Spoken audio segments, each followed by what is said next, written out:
ஐயா வணக்கம். வணக்கம். நீங்க நிறைய ஏராளமான அனுபவங்களை பயணங்களை கடந்து வந்திருக்கிறீங்க. நிச்சயமா. உங்களுடைய வாழ்க்கை அனுபவத்துல வாழ்க்கை பத்தியான புரிதல் என்னங்க ஐயா? என்னன்னு எப்படி உணரணும்னு நினைக்கிறீங்க? இந்த வாழ்க்கைன்றது ஒரு விளையாட்டு கூடம் போல. ஒரு மாணவன் தன்னை மறந்து விளையாடுவான். அவனுக்கு பிடிச்ச கிரிக்கெட்டோ ஃபுட்பாலோ விளையாடி முடிச்ச உடனே அவன் எங்க போகணும்? அவனுடைய வீட்டுக்கு போகணும். ஆனா இந்த உலகம்ன்றது ஒரு விளையாட்டு கூடம், அவ்வளவுதான். அவன் எங்க போகணுன்றத மறந்துடுறான். வாழ்க்கையில கரைஞ்சு போயிடுறான்.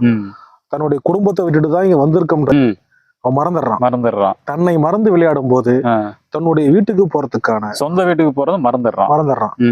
இதுதாங்க வாழ்க்கை. இந்த வாழ்க்கை தத்துவத்தை புரிஞ்சுக்கிட்டோம்னா அவன் இந்த வாழ்க்கைக்கு இந்த விளையாட்டுக்கு அப்புறம் ஒரு உலகம் இருக்குன்றத புரிஞ்சுக்கிட்டானா தன்னை உணர ஆரம்பிச்சிருவான். அதற்கப்புறம் அந்த விளையாட்டும் கவனம் இருக்கும், நாம எங்க போகணுன்ற கவனம் இருக்கும். ஏன்னா விளையாட்டோட முடிஞ்சிடக்கூடாது. நிச்சயமா திரும்ப வீட்டுக்கு போகணும். சரி சரிங்க. நம்முடைய வீட்டோட அப்பா அம்மா கடவுள் தான். நம்முடைய ஆதி மூலம் அதுதான். அதாவது குறிப்பா இந்த வாழ்க்கை விளையாட்டு அப்படிங்கிற அளவுல புரிஞ்சுக்கணும். ஆமா. அதை தாண்டி அதுக்கு மேல இதுக்குள்ள இந்த வாழ்க்கையில மூழ்கி போயிடக்கூடாதுன்னு சொல்றீங்க. நிச்சயமா. கண்டிப்பா அருமையான விளங்கய்யா. நன்றி. சிவாய நம.